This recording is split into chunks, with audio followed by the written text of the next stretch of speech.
안녕하세요. 네, 만나서 반갑습니다. 여러분들과 식품위생을 같이 공부할 김지연입니다.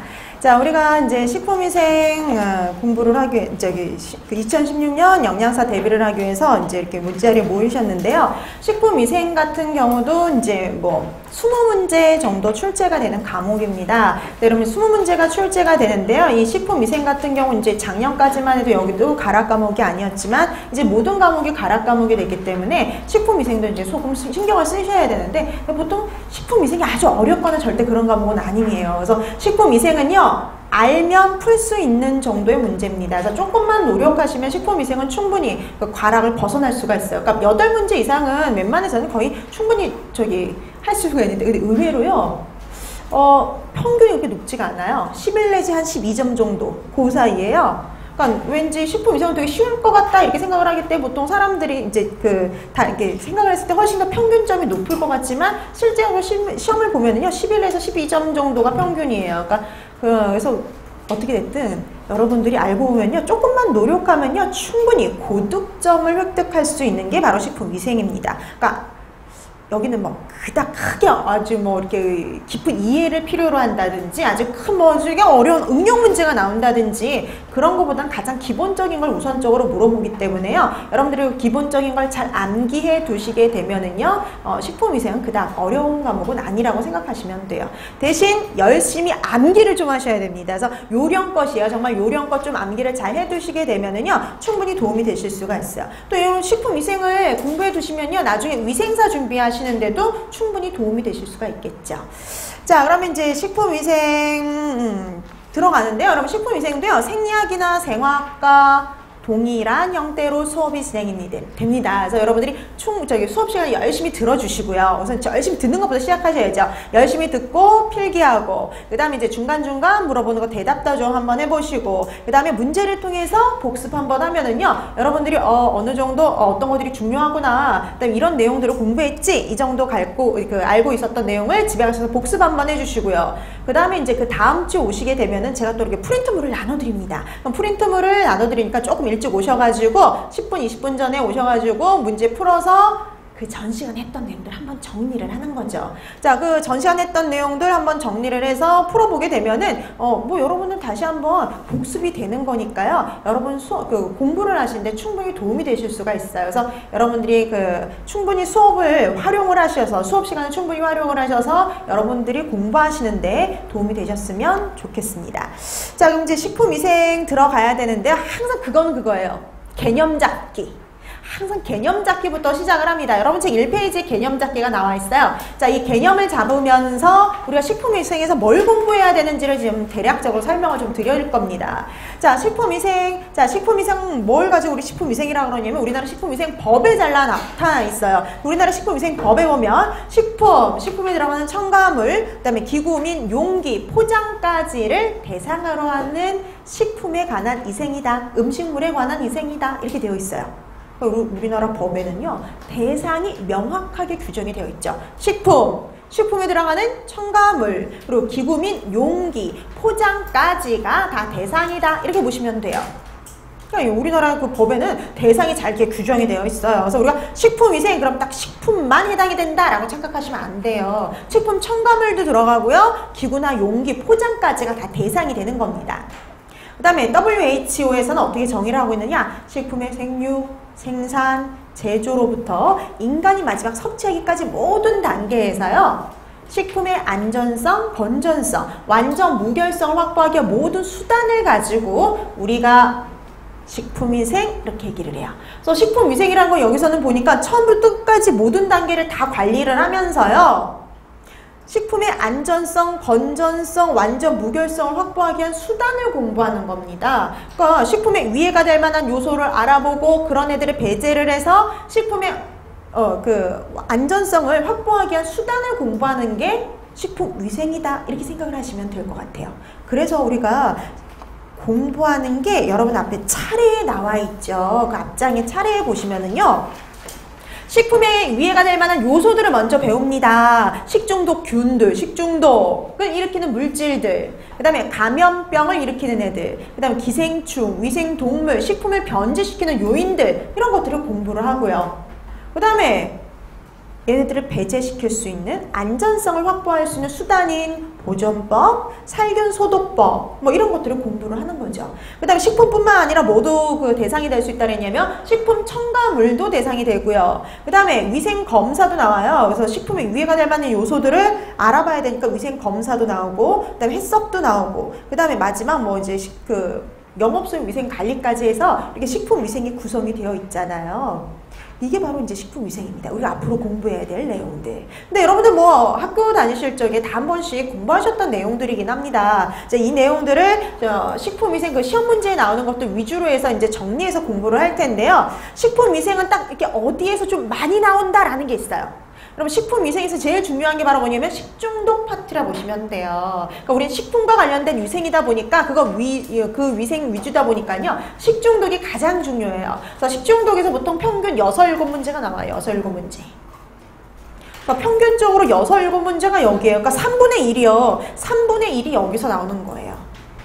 그만큼 그래서 분량도 많아요. 자, 그 다음에 감염병 나오죠. 예, 감염병. 그러니까 예전엔 전염병 이렇게 불렀던 애들 있죠? 걔네들이 감염병이에요. 자, 그럼 감염병은 뭐 한두 문제 정도 나오죠. 보통 한두 문제. 적으면 한 문제. 그 다음에 평균 한 두 문제에서 한두 문제 정도 나와요. 기생충도 보통 그렇습니다. 한두 문제 정도. 기생충은 보통 한 문제 정도 나오는데 어떨 때 정말 극히 드물게 간혹 두 문제 나올 때가 있어요. 자, 그 다음에 위생동물, 여러분 위생동물, 위생해충 이 파트는요. 어쩌다 한 번 나옵니다. 몇 년에 한 번이요. 그러니까 매년 나오는 파트가 아니라 몇 년에 한 번 정도 나오는 파트라고 보시면 돼요. 자, 그 다음에 5장의 식품과 변질, 보존 파트는요. 한두 문제예요. 보통 이제 평균적으로 한두 문제 정도. 그 다음에 살균소독은요. 한 문제 내지는 세 문제예요. 그러니까 적게 나오면 그러니까 이제 평균적으로 이제 뭐 보통 한두 문제인데 저번에는 한번 세 문제까지도 나온 적이 있었어요. 그래서 적으면 한 문제, 많게는 세 문제에서 한 문제 내지 세 문제 정도. 첨가물도요. 평균 한두 문제 정도 나와요. 뭐 이제 적으면 한 문제지만 평균적으로 한 두 문제 정도 나오고요. 위생검사 파트요. 이 위생검사 파트 한두 문제라 보시면 돼요. 위생검사 파트 한두 문제 정도 나와요.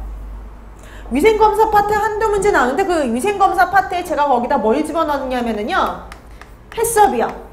해썹. 여러분 이제 요즘 학교에서 해썹 다 배우시잖아요. 이 해썹 같은 경우에는 급식소에서도 해썹을 적용하기 때문에 해썹에 관련된 게 들어갑니다. 그래서 해썹과 관련된 거 보통 한 문제 내지 세 문제. 그러니까 보통 요즘엔 한 문제 정도 나와요. 근데 예전에 4문제까지 나온 적이 있었어요. 한참 이제 중요하게 다뤄질 때. 근데 요즘엔 그 정도는 아니니까 보통 평균적으로 한 문제 정도 이렇게 생각하시면 돼요.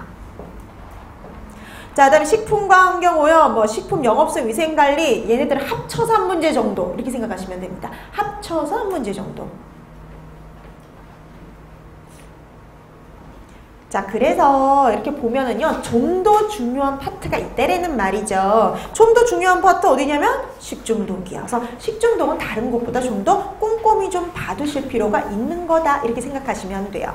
자, 그래서 여러분들이 식품위생을 공부할 때 좀 더 어디에 비중을 두고 공부해야 되는지를 파악하실 수가 있는 겁니다. 그래서 식중독에 조금 더 비중을 두고 공부를 해주시면 될 것 같아요. 자, 오늘은 이제 첫 시간이니까 이제 식중독 파트부터 나가야 될 텐데요. 그거 들어가기 전에 1페이지에서 확인할 것이 좀 있어요. 1페이지에서. 자, 1페이지에서 우리가 뭘 확인하고 좀 넘어갈 거냐면은요. 위해 요인이라는 단어요. 식품에 위해가 될 만한 요소가 존재한다 라고 했었죠. 식품에 위해가 될 만한 요소, 위해 요인을 가지고 우리가 몇 가지로 나눠볼 수가 있습니다. 식품에 위해가 될 만한 요소들은요. 생성 요인별로 어떻게 생성이 된 거냐 그 요인별로 해가지고요. 생성 원인별로 해서 크게 세 가지로 나눌 수가 있어요. 내인성, 외인성, 그리고 유기성이요. 자, 그래서 내인성, 외인성, 유기성으로 나눠지더라.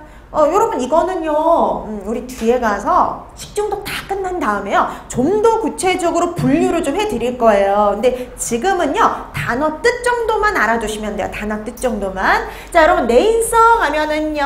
식품 자체에 유독 성분이 들어있는 경우예요. 그래서 식품 자체에요. 유독 성분이 함유되어 있는 경우가 내인성입니다. 그러니까 식품 자체가 갖고 있는 독성분 때문이에요. 그게 바로 내인성이에요.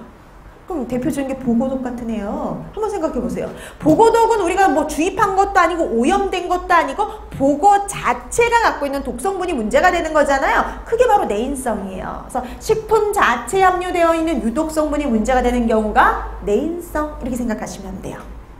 자, 다음 외인성. 외부로부터 들어오는 겁니다.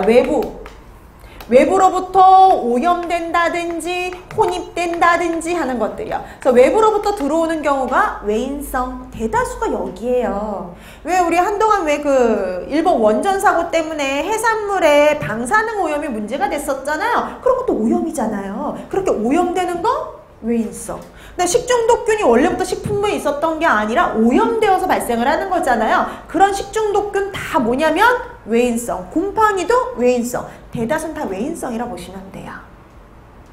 그러면 얘는 뭘까요? 식품 자체에 유독성분이 있는 건 내인성? 식품 자체가 아니라 밖에서 오염이 되면은 외인성? 그러면 원래 갖고 있던 것도 아니고 외부로부터 오염된 것도 아니면 얘는 뭐냐면은요. 중간에 만들어지는 물질이 문제가 됩니다. 그러니까 우리가 식품을 가공하는 과정 중에, 조리하는 과정 중에, 가열하는 과정 중에 생성되는 물질이요. 중간에 이렇게 생성되는 물질을 가지고 우리가 뭐라 그러느냐? 유기성? 이렇게 얘기를 합니다. 그러니까 원래는 없던 물질인데 우리가 식품을 가열하는 과정 중에 생성되는 유독물질이에요. 이런 경우를 가지고 우리가 유기성 이렇게 얘기를 합니다. 가장 대표적인 게 뭐냐면 여러분 왜 갈비 좋아하시죠? 갈비 숯불로 구워 먹다 보면 쉽게 뭐예요?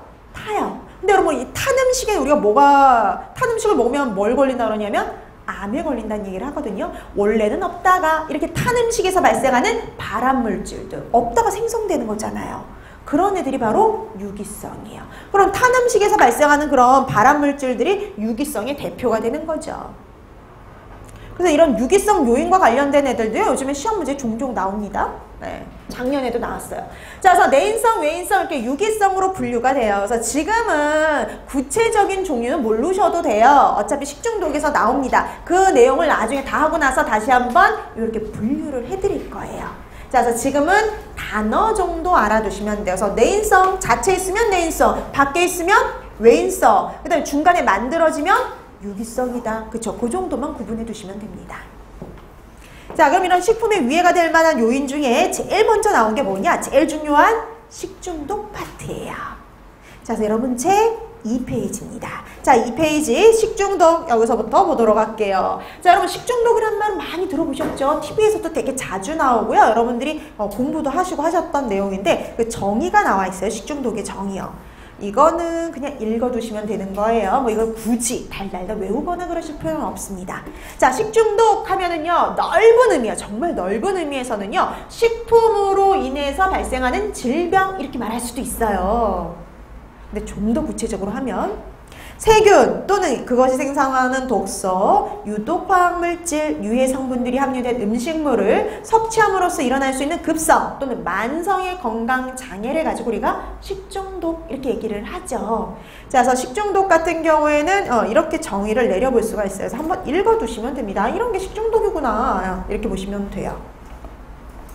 자, 그래서 식중독은 넓은 의미에서는 식품으로 인해서 발생하는 수 있는 질병들을 다 총칭할 수는 있긴 하지만 좀 더 구체적으로 얘기하면 이렇게 정의를 내릴 수 있더라. 이렇게 한번 읽어두시면 돼요. 자, 그러면 식중독 같은 경우에는요, 여러분들이 제일 먼저 거기 뭐가 나와 있냐면 최근 식중독 발생 현황이 나와 있죠. 이거는 예전에 딱 한 번 나온 적이 있어요. 딱 한 번. 자주도 아니고요. 그냥 딱 한 번. 어쩌다 한 번도 아니고 딱 한 번 나온 적이 있어요. 자, 그래서 여러분 이거 같은 경우에는 그냥 읽어두세요. 정말 뭐 어쩌다 한 번 나오는 것도 아니고 딱 한 번 나왔던 파트니까. 자, 그러면 하나씩 갑니다. 자, 최근 식중독 발생 현황 보면은요, 우리나라 식중독 사건의 특징 중에 하나가요, 대형 사건이라는 거예요. 대형화되어 있습니다. 솔직히 이제 그 TV에 나오는 사건들 보면은요, 어디서 식중독이 발생했습니다. 이런 뉴스 나오면요, 항상 장소가 어디였어요? 학교. 그쵸? 학교가 맨날 왜 학교에서만 발생하는 게 아닌데 음식점에서도 되게 의외로 많이 발생하거든요. 근데 음식점 얘기가 하나도 안 나오고 학교 얘기만 나오는 이유가 있어요. 왜냐? 학교에서 발생했을 적엔 한두 명이 아픈 게 아니라 수십 명씩 아프거든요. 예, 수십 명씩 아프다 보니까 보통 뉴스에 나오는 거는 학교가 될 수밖에 없어요. 그래서 학교 그 식중독 사건의 특징이 바로 그거예요. 대형 사건입니다. 한 건당 환자 수가 많아요. 자, 그래서 대형화되어 있다. 이 소리는요, 한 건당 환자 수가 많다는 소리예요. 환자 수가 많아요. 환자 수가 많아요. 자, 그 다음에 두 번째. 원인 시설로 봤어요. 원인 시설별로 봤을 때 어디에서 많이 발생하나 봤더니 주로 우리나라에서 발생하는 건 일반 음식점이라든지 아니면 집단 급식소입니다. 여기서 많이 발생해요. 음식점이나 집단 급식소에서. 건수로 따지자면 누가 더 많냐면 음식점, 일반 음식점이 많아요. 건수로 따졌을 때 몇 건이 발생했느냐 이렇게 따졌을 적엔 일반 음식점이 많지만요. 환자 수로 따지면 어딜 따라갈 수가 없냐면 집단급식소요. 당연히 환자 수로 따지면 여기가 많죠. 근데 여러분 집단급식소도 되게 많지 않아요? 기업, 그 다음에 학교, 뭐 병원 뭐 이런 되게 여러 급식소들이 있죠. 그 중에서 주로 발생하는 건 어디냐면 학교. 맞아요. 제일 좀 열악해요. 그래서 학교 급식소에서 주로 많이 발생을 합니다. 자, 그 다음에 세 번째 또 우리가 뭘 따져봤냐면요. 월별. 여러분들이 봤을 때 우리나라에서는 언제 이렇게 좀 식중독이 많이 발생하는 것 같아요? 봄, 여름, 가을, 겨울 중에? 여름. 맞아요. 여름철에 주로 발생을 해요. 5월에서 9월 사이요. 5월에서 9월 사이에 주로 집중되어 있습니다. 여름철에요. 여러분 여름철에 이렇게 집중되어 있는 이유가 있어요. 온도가 높아지니까 미생물의 증식도 왕성해져서 그렇죠. 오늘 기온이 올라가면요. 요즘에 계속 TV에서 나오잖아요. 식중독 예방하기 위해서 음식 끓여 드세요. 그 다음에 음식을 남은 음식들은 꼭 어디에 보관하라 그래요? 냉장 보관을 하라고 하죠. 그 이유가 바로 기온이에요. 그래서 온도가 올라가면은요. 미생물 증식이 왕성하니까 그럴 수밖에 없어요. 그래서 5월에서 9월 사이에 집중되어 있다. 이렇게 보시면 돼요. 근데 여러분 겨울이라고 식중독 발생 안 해요? 하거든요.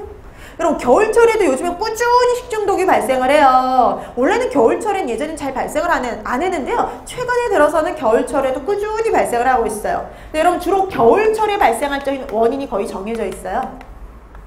겨울철에 발생하면 주로 노로바이러스입니다. 바이러스가 원인이에요. 바이러스는 춥다고 해서 사멸하거나 아니면 활동이 좀 저하되거나 그러진 않아요, 절대. 노로바이러스 같은 경우 또 겨울철에도 잘 발생을 해요.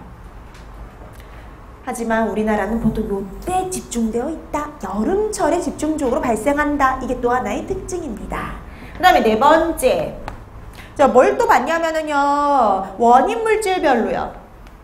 원인 물질. 자, 원인이 누구냐? 이거에 따라 한번 찾아봤어요. 자, 우리나라 이제 식중독, 거기 밑에 보세요. 식중독의 분류 보니까 세균성, 그 다음에 여기 빠지긴 했지만 바이러스성, 과학성, 자연독, 뭐 이런 식으로 나눌 수 있단 말이죠. 우리나라에서 제일 많이 발생하는 거, 이렇게 나눴을 때 제일 많이 발생하는 건 누구냐면 세균성이에요. 자, 그런 식으로 크게 나눴을 적에는 세균성 식중독이 주로 발생을 합니다. 세균성 식중독이요. 근데 여러분 이 세균성 식중독 중에서도요, 우리나라 옛날부터 많이 발생하던 애들이 있어요. 살모넬라, 장염비브리오. 이제 요즘에 문제가 되는 회 먹을 때, 여름철에 회 먹으면 위험하거든요. 그 이유가 바로 장염비브리오 때문에 그래요. 뭐 장염비브리오라든지 그 다음에 포도상 구균 식중독. 얘는 원래부터 이렇게 발생하던 애들이거든요. 원래부터. 근데 여기다 플러스 최근에 급증한 애가 있어요. 병원성 대장균 식중독.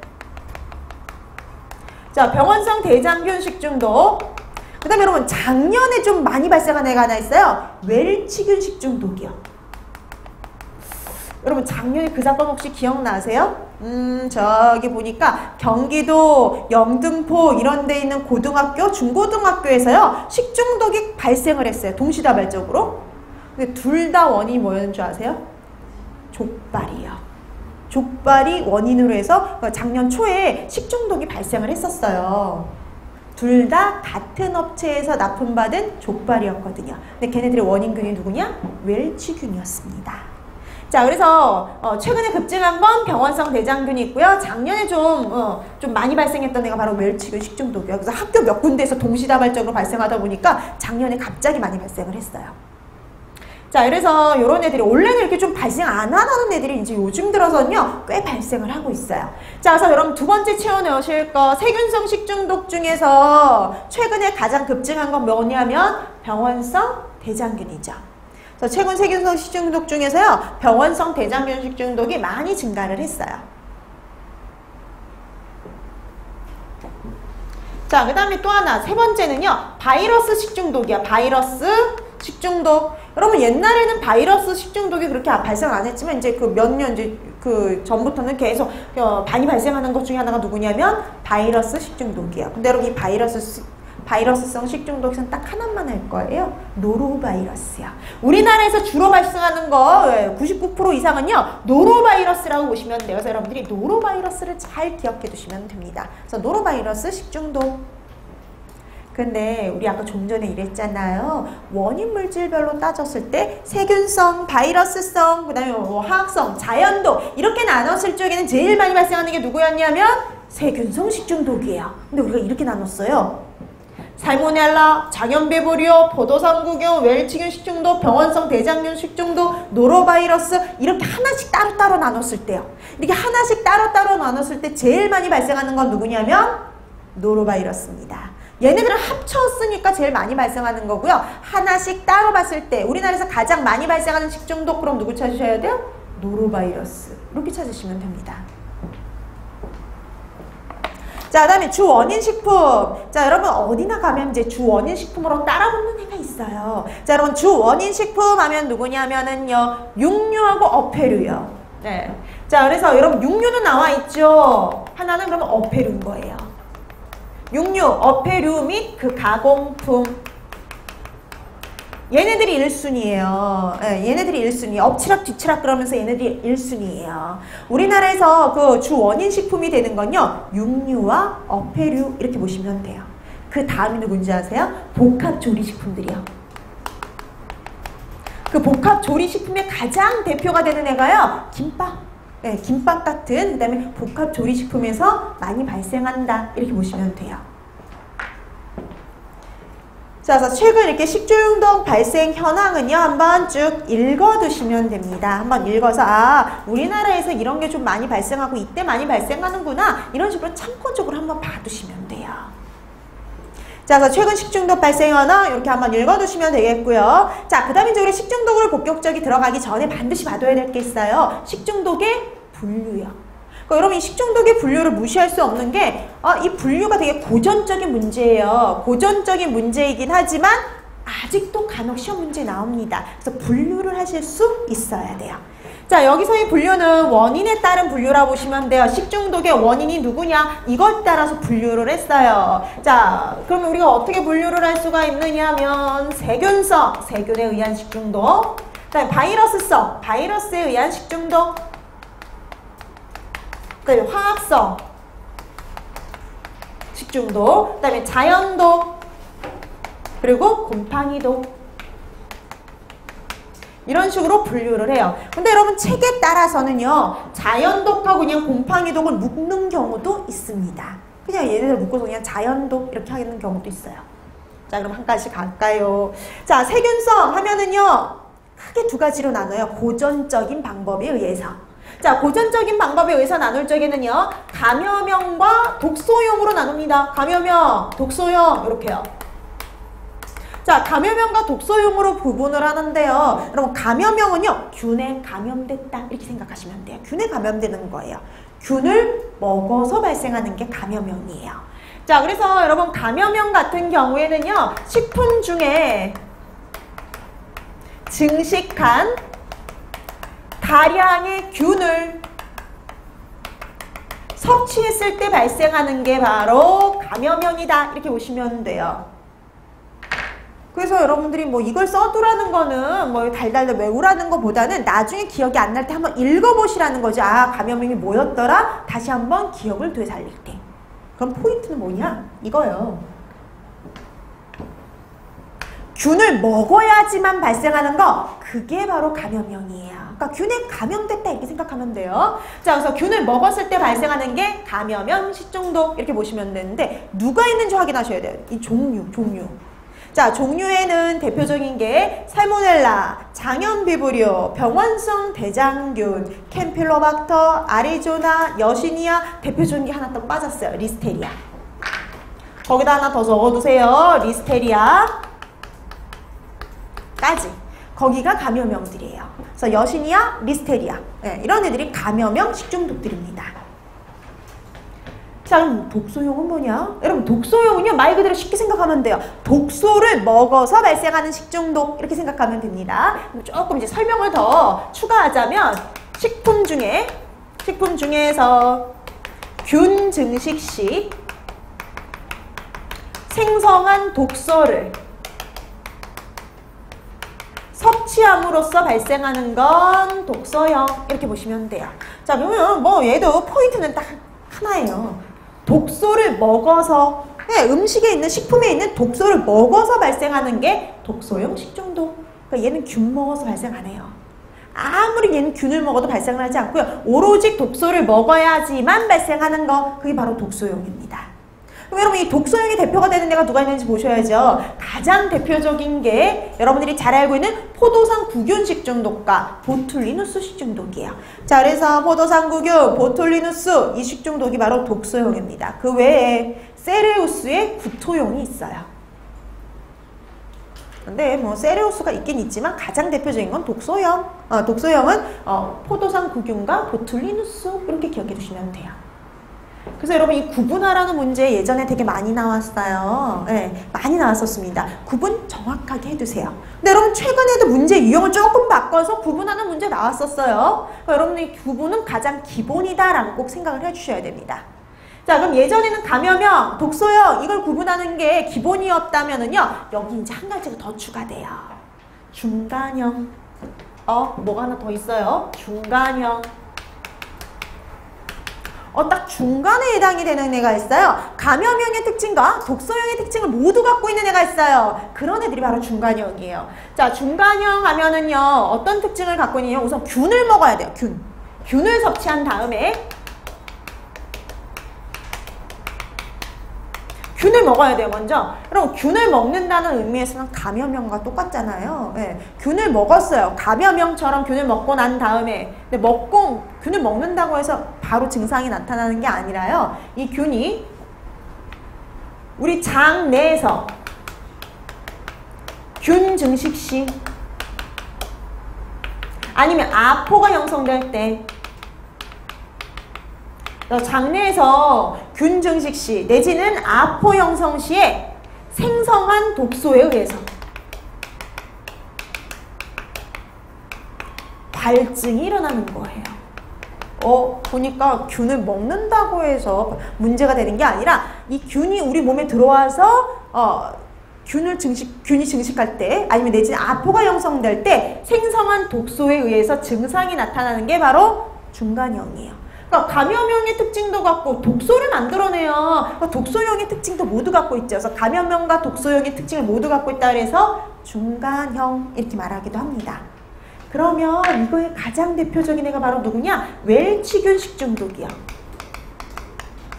웰치균 식중독이 가장 대표적이에요. 그 외에도 뭐 세레우스의 설사형도 있긴 하지만요. 가장 대표적인 건 웰치균 식중독이다. 이렇게 보시면 돼요.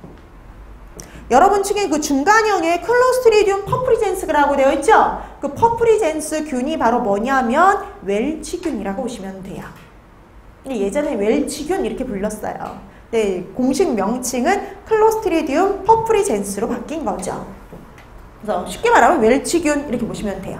근데 여러분, 우리가 얘를요 이렇게 말할 수도 있어요. 자, 얘도 독소가 문제죠. 근데 얘는 식품 중에 만들어낸 독소를 먹었을 때 발생하는 거고요. 얘는 차이가 뭐냐면 우리 몸에 벌써 들어와서 독소를 만들어야지만 문제가 되는 거예요. 그래서 얘는 독소가 만들어지긴 만들어지는데 위치가 우리 몸에서 만들어진다라고 해서 생체 내 독소형 이란 말을 써요. 자, 그래서 여러분 중간형 내지는 생체 내 독소형을 찾아라.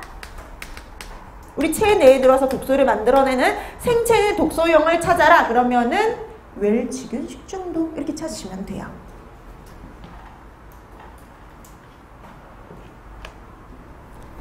자, 그래서 세균성은 세균성 이렇게 분류하는 건 고전적인 거지만 유형을 좀 달리해서 시험 문제가 또 나오기도 하니까요. 분류 잘 해두셔야 됩니다. 그럼 여러분 잘 보세요. 독소형하고 중간형은 별로 없어요. 대다수는 뭐에 해당이 됩니까? 감염형이잖아요. 그럼 아닌 걸 분류해 내시면 돼요. 여러분 중간형의 생체 내 독소형의 가장 대표적이다. 그럼 누구 있었어요? 웰치균 식중독. 그쵸? 자, 그 다음에 여러분 보니까 독소형의 대표적인 거 두 가지가 있었죠. 독소형의 대표적인 거 두 가지 그럼 뭐 있었냐면 포도산 구균하고 보툴리누스. 이걸 제외하고 대다수는 뭐라고 생각하시면 돼요? 감염형. 그쵸? 그렇게 생각하시면 되는 거예요. 네, 그렇게 분류해 두세요. 자, 그 다음에 바이러스성 있죠? 여러분 바이러스성 우리나라에서 제일 많이 발생하는 거 하나 기억하시면 돼요. 우리나라에서 제일 많이 발생하는 게 누군데요? 노로바이러스. 그쵸? 우리가 노로바이러스 잘 기억해 두시면 됩니다. 자, 그 다음에 화학성 있습니다. 화학성 식중독은 여러 가지 유해 화학물질에 의해서 발생하는 것 이렇게 생각하시면 돼요. 여러 가지 유해 중금속들이라든지 그 다음에 방사능 물질이라든지 그 다음에 또 뭐 그 외에도 뭐 중간에 만들어진 유해 화학물질이라든지 유해 첨가물 이런 거 그래서 말 그대로 화학물질에 의해서 발생하면은 화학성 식중독 이렇게 확인해 두시면 돼요. 자, 그 다음에 자연독 있죠. 그럼 자연독은요. 식품 자체에 함유된 독소에 의해서 발생하는 게 자연독이에요. 그래서 여러분 이 자연독은 이렇게 나눠요.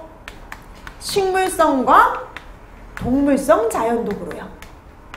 그럼 여러분 여기도 분류하잖아요. 분류하면 분류 문제가 나오는 거죠. 예전에 뭐 이런 식으로 나왔어요. 다음 중 식물성 자연독인 것은 식물성 자연독이 아닌 것은 이런 식으로 나왔었어요. 최근에도 한번 나온 적이 있는데 구분은 그렇게 어렵지는 않아요. 여러분 식물성 자연독이라면 말 그대로 식물성 식품에 들어있는 독성분, 동물성 자연독 하면 동물성 식품에 들어있는 독성분 이렇게 생각하면 돼요. 그럼 여러분들이 알고 있는 것 중에 감자의 독성분인 솔라닌 한번 생각해 보세요. 여러분 솔라닌은 식물성일까요? 동물성일까요? 그렇죠. 감자가 식물이니까 식물성 자연독 그렇게 되는 거예요. 어렵지 않아요. 독버섯의 독성분은 어디에 해당이 될까요? 독버섯. 그렇죠? 독버섯도 식물성. 여러분들 그렇게 구분하시면 돼요. 보고독은 어디에 해당이 돼요? 보고독? 그렇죠. 동물성. 보고는 동물성 식품이니까 동물성 자연독 이렇게 되는 겁니다. 근데 여러분 이 동물성 자연독은 이런 애들이에요. 보고독, 조개독. 보고독과 조개독이 바로 동물성 자연독이거든요. 그래서 우리가 이 동물성 자연독은 다른 말로 이렇게도 말을 해요. 어패류의 독성분이다. 그래서 최근에는 이렇게 나온 적이 있어요. 다음 중 어패류의 독성분만으로 묶인 것은 이렇게도 나온 적이 있어요. 그러니까 여러분 구분하는 거예요. 식물성 식품에 있으면 식물성 자연독, 동물성 식품에 있으면 동물성 자연독이다. 그 정도 구분하시면 됩니다. 자, 그 다음에 마지막이 곰팡이독이에요. 자, 우리가 곰팡이독 마이코톡신이라고도 합니다. 이 마이코톡신 곰팡이 독에 의한 식중독. 근데 여러분 거기 보기 보니까 그 원인에 보니까 아플라톡신, 황변미독, 푸사리움, 맥각독 우리가 배울 애들이 그런 애들인데요. 그 중에 시험에 제일 많이 나오는 게 아플라톡신이에요. 여태까지 누적 개수를 따지면요. 아플라톡신을 따라올 애가 없어요. 아플라톡신이 제일 많이 나왔고요. 그 다음에 간혹가다 나오는 게 황변미독하고 맥각독이에요.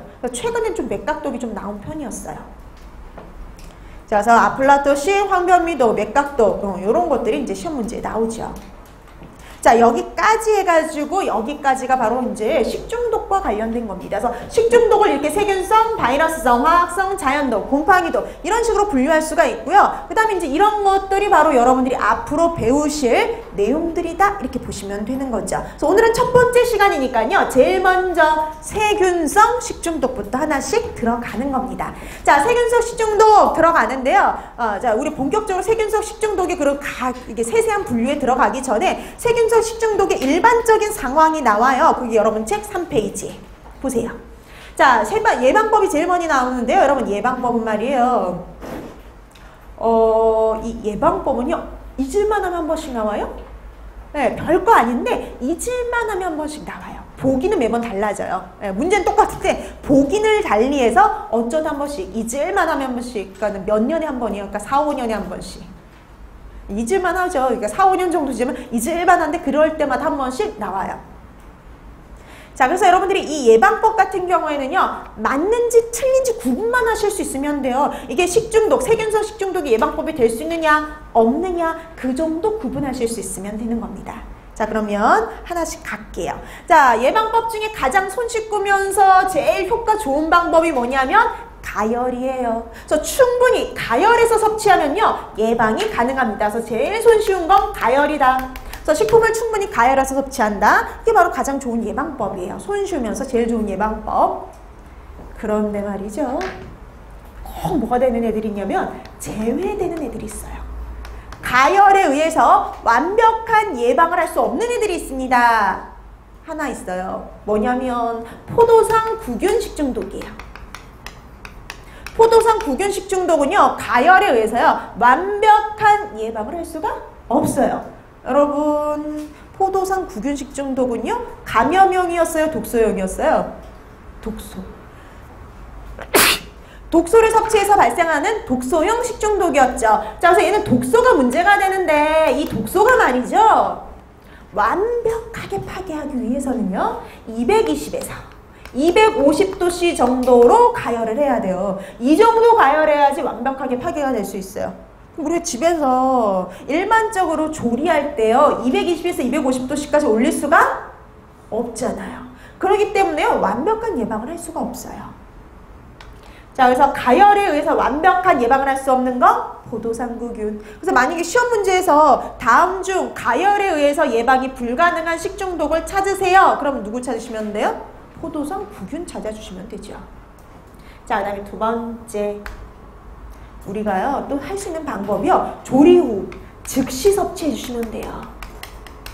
여러분, 조리한 다음에 바로 먹어주면요, 문제가 되지 않아요. 어떤 식중독도. 조리 후 즉시 섭취한다. 균수가 늘어나기 전에 빨리 먹어버리는 거죠.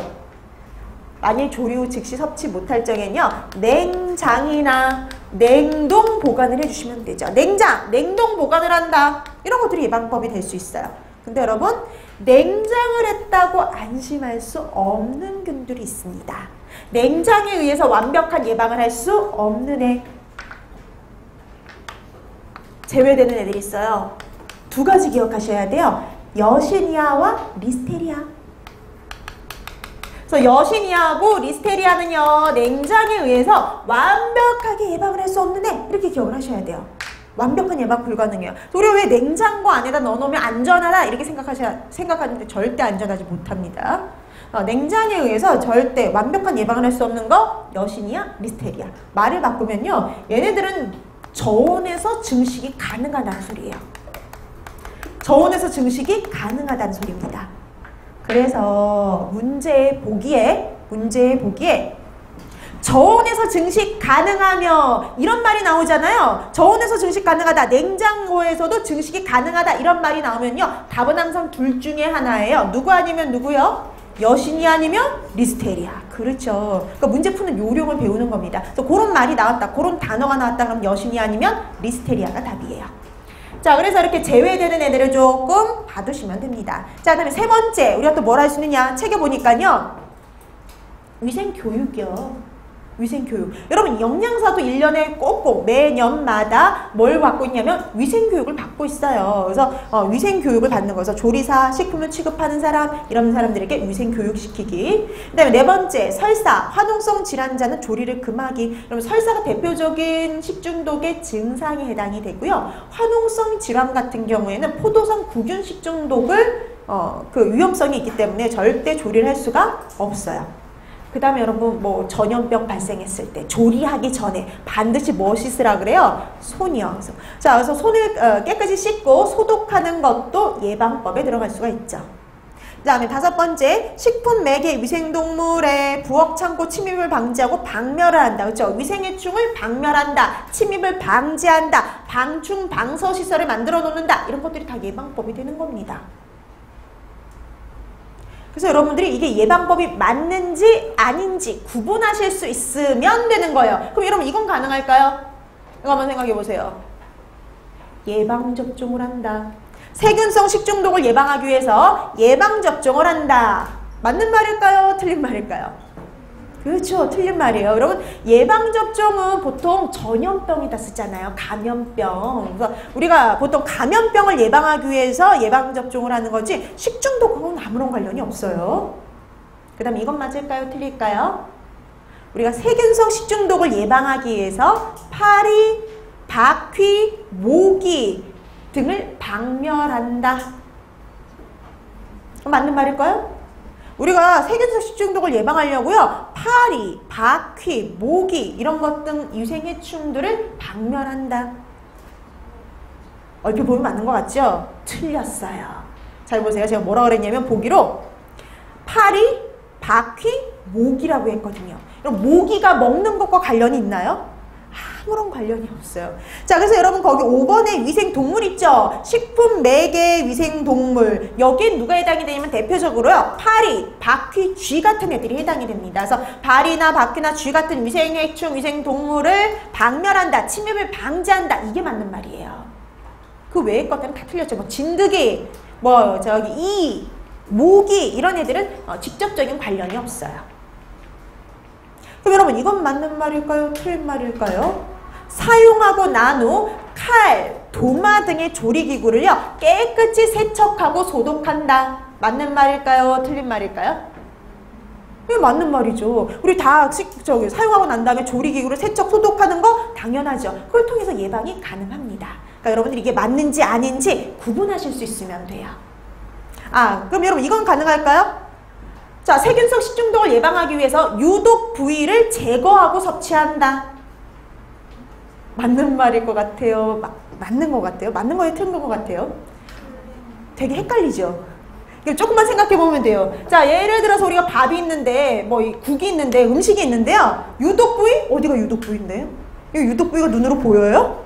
없잖아요. 몰라요. 균이 여기 있는지 여기 있는지 전체적으로 있는지 알 수가 없기 때문에요. 유독 부위를 제거하고 섭취한다. 이건 틀린 말이 되는 겁니다. 그러니까 여러분들 그 정도 구분하실 수 있으면 돼요. 자, 그래서 예방법은 종종 나와요. 그래서 자주 나오는 건 아니지만 잊을만 하면 한 번씩 나오는 거니까 막 확실히 이게 맞는 건지 틀린 건지 구분 정도 해두시면 되겠고요. 제외되는 애들 잘 알아두세요. 자, 가열에 의해서 다 예방이 가능한데 가열에 의해서 완벽한 예방을 할 수 없는 게 하나 있죠. 걔가 바로 누구였어요? 포도상 구균 식중독. 그렇죠. 그렇게 확인하시면 되고요. 그 다음에 보통 우리가 냉장 보관을 하면 저온에서 보관하면 예방이 가능하지만요. 누구는 제외예요? 여시니아와 리스테리아. 그렇죠. 그렇게 기억해 두시면 됩니다. 자, 그 다음에 이제 우리가 또 들어가기 전에 한 가지 나오는 게 세균성 식중독. 그 세균성 식중독은 말 그대로 균에 의해서 발생하는 거잖아요. 그런 식중독균이 잘 자라는 조건을 좀 기억해 두세요. 자, 모든 애들이 다 그런 건 아니지만 대다수의 균들은요, 중온균입니다. 딱 중간 온도에서 잘 자라요. 25에서 40도씨 봄이. 근데 좀 더 구체적으로 하면요, 37도씨 내외에서 가장 잘 증식을 해요. 37도씨. 그 다음에 pH는요, 중성 좋아해요. 그럼 pH가 중성이다, 딱 중간이다 그럼 얼마예요? 7. 그쵸? 그래서 pH 7 내지 8. 이게 공통적으로 잘 자라는 범위다. 이렇게 보시면 돼요. 극히 드물게 예외적인 애들이 있지만 대다수는 요 범위다. 이렇게 생각하시면 돼요. 그래서 제가 특별히 얘가 최적 온도가 이렇습니다. 이렇게 얘기하지 않으면요. 보통 대다수는 이렇다. 이렇게 생각하시면 돼요. 자, 최적 온도. 여러분, 최적 온도 하면은 요 정도는 기억하셔야 되는데 최적 온도는 몇 도씨요? 37도씨. pH는요? 7 내지 8. 그렇죠. 그 사이다. 그 정도 기억하시면 돼요. 자, 그 다음에 주증상이 나와 있는데요. 이 주증상 한번 볼게요. 여러분, 주증상은요, 감염형이나 독소형이나 둘 다 위장 증상이 기본이에요. 감염형, 독소형 할 거 없이요. 위장 증상이 기본 증상입니다. 위장 증상. 자, 위장 증상이 기본 증상인데요. 위장 증상은 별거 없어요. 메스꺼워요? 속이 여러분 메스꺼우면 뭐가 나올까요? 구토. 근데 배 아파요. 복통 와요. 복통 오면서 뭐도 같이 올까요? 설사. 그쵸? 이게 바로 대표적인 위장 증상이에요. 메스꺼움, 구토, 복통, 설사. 이게 바로 위장 증상입니다. 자, 이런 위장 증상이 기본이에요. 근데 이 기본에다가 증상이 나눠져요. 어떤 증상을 보이느냐면요. 감염형은 대다수 발열 증상을 보입니다. 발열 증상이 있어요. 자, 발열 증상이 나타나요. 근데 독소형은 거의 없어요. 거의 없다. 이렇게 보시면 됩니다. 발열 증상이 거의 없어요. 그래서 여러분 발열 증상을 보인다 그러면 감염형이고요. 발열 증상을 보이지 않는다 그럼 뭐겠어요? 독소형. 그래서 여러분 예전에 시험 문제가 이런 식으로 나온 적 있어요. 다음 중 발열 증상을 거의 보이지 않는 식중독균은 이렇게 시험 문제 나왔어요. 그럼 여러분 발열 증상을 보이지 않는다면 뭐 찾으라는 소리예요? 독소형 찾아라. 그럼 답은 둘 중에 하나예요. 뭐 아니면 뭐였겠어요? 포도상 구균 아니면 보툴리누스. 이 둘 중에 하나였겠죠. 자, 그래서 여러분 예전에는 그냥 감염형을 찾아라, 독소형을 찾아라 이런 식으로 나왔다면 최근에는 그런 형태로 나왔습니다. 발열 증상이 거의 없는 애를 찾아라 이런 식으로요. 자, 그래서 여러분 발열 증상이 있느냐 없느냐 이거에 따라서 구분을 할 수 있더라 이렇게 보시면 돼요. 그래서 발열 증상이 있으면 감염형, 없으면 독소형이다. 그렇죠? 이렇게 해두시면 돼요. 자, 그다음에 이제 본격적으로 들어가기 전에 이제 한 가지만 더 확인하시면 돼요. 한 가지만 더. 자, 세균성 식중독과요, 경구 전염병의 차이점. 얘는 극히 드물게 나옵니다. 얘는 영양사보다는 어느 시험에서 더 중요하냐면 위생사 시험에서 훨씬 더 잘 나오는 문제예요. 그래도 혹시나 모르니까 한번 보고 넘어가는 겁니다. 자, 세균성 식중독하고요, 경구 감염병. 세균성 식중독과 경구 전염병을요 비교하는 이유가 있어요. 둘 다 식품을 통해서 발생을 해요. 근데 여러분 식품을 통해서 발생하는데 누구는 세균성 식중독이고요, 누구는 경구 감염병이거든요. 그래서 어떤 차이가 있는지 우리가 구분을 해볼 거예요. 자, 어떻게 보니까 이제 첫 번째 뭘 확인할 거냐면요, 발병균량. 식중독이나 전염병이 발생하기 위해서는요, 균이 필요해요. 균수. 자, 그래서 발병균량, 발병하기 위해서 얘는 균수가 얼마나 필요하느냐? 다량이요. 다량. 많이 필요해요. 균수가 많이 필요해요, 균이. 자, 보통 이 다량의 의미는 가장 일반적인 게 얼마냐면 10의 6승 이상을 의미해요. 보통은 10의 6승 이상 많이 필요합니다. 아주 많아야 돼요. 자, 그에 비해서 경구 감염병은요, 아주 소량. 미량으로도 발생할 수 있어요. 그래서 미량이라는 건 보통 10의 3승 이하를 말합니다. 그래서 경구 전염병들은요 다 10의 3승 이하예요. 어떤 애는 균이 10개만 있어도 발생할 수 있어요. 세균성 이질 같은 애들 있죠? 균 10개만 있어도 발생을 해요. 자, 그래서 세균성 식중독은 다량, 그 다음 경구 감염병은 소량만 있어도 발생하더라. 이렇게 보시면 돼요. 그 다음에 두 번째, 동력을 비교해봤어요. 독성. 동력을 비교해보면은요, 누가 동력이 훨씬 더 강하냐? 경구 감염병이야. 감염병들이 다 동력이 더 강해요. 자, 그 다음에 세 번째, 잠복기. 여러분, 잠복기라는 거 많이 들어보셨잖아요. 우리가 균에 감염이 된다고 해서요, 바로 증상이 나타나는 게 아니라 증상이 나타나기까지 시간이 필요하죠. 그걸 가지고 우리가 뭐라 그러냐? 잠복기. 그래서 여러분 왜 메르스 이번에 막 발병을 했을 때 그 최대 잠복기가 14일까지였잖아요. 자, 마찬가지로 여기도 잠복기가 있단 말이죠. 자, 그러면 세균성 식중독은 잠복기가 보통 시간 단위입니다. 몇 시간? 예, 짧으면 3시간, 길어봤자 72시간. 보통 이래요. 보통 시간 단위 비교적 짧아요. 근데 여러분 메르스 같은 전염병들 있죠? 전염병들은 보통 며칠이 기본이에요. 며칠, 몇 주, 몇 달. 여러분 14일이면 2주예요. 그쵸? 그래서 며칠, 몇 주, 몇 달. 이런 식으로요. 심지어 잠복기 중에는 뭐 2년 가는 애들도 있어요. 자, 그만큼 얘는 잠복기가 비교적 어떤 편이냐? 길다. 이렇게 보시면 돼요. 비교했을 때 이쪽이 더 길지요. 자, 그 다음에 네 번째, 2차 감염 여부. 여러분들이 포도상 구균 식중독에 걸렸어요? 김밥 잘못 먹고? 네, 포도상 구균 식중독에 걸렸어요? 그럼 내가 걸린 사람이 다른 사람에게 식중독을 또 전파할 수 있나요? 없어요. 얘는 2차 감염이라는 게 존재하지 않습니다. 내가 다른 사람한테 전파시킬 수가 없어요. 자, 이렇게 2차 감염이 일어나지 않아요. 자, 나한테서 끝나는 감염이다 라고 해서 우리가 뭐라고 그러느냐? 종말 감염 이렇게 말을 해요. 나한테서 감염이 끝나요. 종말 감염이에요. 근데 여러분 그 감염병은 틀리죠. 전염병은 말 그대로 내가 다른 사람한테 뭐 할 수 있어요? 전파시킬 수 있는 질병입니다. 그래서 2차 감염이 일어나죠. 그 다음에 5번째, 면역. 여러분, 식중독의 면역이라는 단어를 들어보셨나요? 네. 여러분들이 식중독에 한 번 걸렸다고 해서 다음에 안 걸려요? 아니요. 먹으면 먹는 족적 걸려요. 이거는. 그래서 여러분, 이 면역, 그 세균성 식중독은요, 면역이라는 게 있을 수가 없어요. 면역 없어요. 근데 여러분, 경구 전염병은요, 전염병을 예방하려면 우리 뭐 맞아요?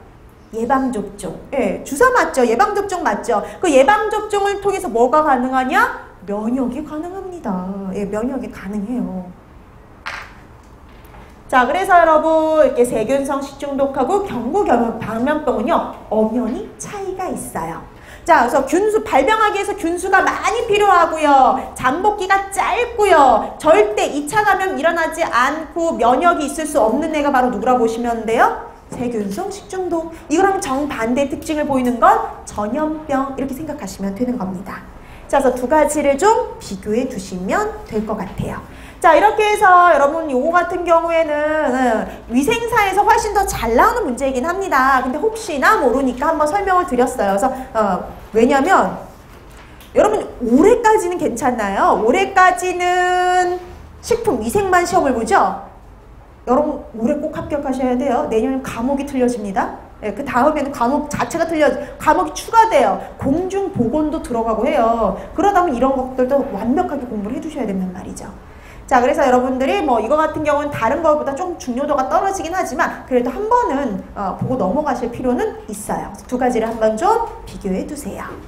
자, 이렇게 해서 기본적인 사항들을 좀 봤고요. 이제 본격적인 내용은 이제 어디서부터 시작이 되느냐? 바로 여러분 그 뒤에 있는 4페이지부터 시작을 해요. 자, 그래서 우리가 제일 먼저 뭐부터 확인할 거냐면요. 세균성 식중독의 감염형 식중독부터 확인을 할 거예요. 감염형은 다량의 균을 섭취함으로써 발생하는 식중독을 의미하죠. 근데 이 감염형이 가장 대표가 되는 게 누구냐면요. 살모넬라예요.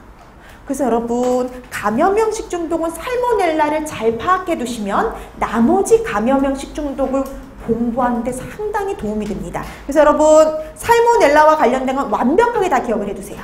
완벽하게. 왜냐면 여러분 시험 문제에 세균성 식중독의 형태가요. 두 가지 형태로 나와요. 이런 식으로요. 첫 번째 형태는 이런 형태예요. 다음 중 살모넬라 뭐 예를 들어서 식중독에 대한 설명으로 옳은 것을 찾아라. 뭐 내지는 옳지 않은 것을 찾아라. 이런 식으로 시험 문제가 나와요. 옳은 거 옳지 않은 거. 그럼 보기가 되게 길어지죠. 1번, 2번, 3번, 4번, 5번에서 설명이 쫙 나와요. 이런 문제를 풀려면 모든 걸 다 알고 있어야지 풀 수가 있어요. 왜냐면 이건 특징적인 것만 나오는 게 아니고 일반적인 것도 다 나오니까. 근데 여러분 또 하나는 어떤 형태가 있냐면 이런 식으로요. 다음 세균성 식중독 중에서요. 심한 발열 증상을 보이는 애를 찾아라. 그럼 여러분 특징만 알면 풀 수 있는 문제 아니에요? 심한 발열 증상을 보인다 그러면 답은 살모넬라거든요. 이 문제가 훨씬 풀기는 쉬워요. 네. 근데 모든 문제가 다 이렇게는 안 나온단 말이죠. 간혹 가다가 이런 문제가 나와요. 그래서 이런 문제를 풀기 위해서 살모넬라의 일반적인 걸 다 기억해 두라는 소리가 되는 겁니다. 거기다 조금씩 바꾸면 다른 감염형 식중독이 될 수가 있거든요. 자, 그래서 살모넬라와 관련된 거 완벽하게 좀 기억을 해 두실 필요가 있습니다. 그래서 살모넬라와 관련된 거 이제 본격적인 내용은요. 조금 쉬고 나서 들어가도록 할게요.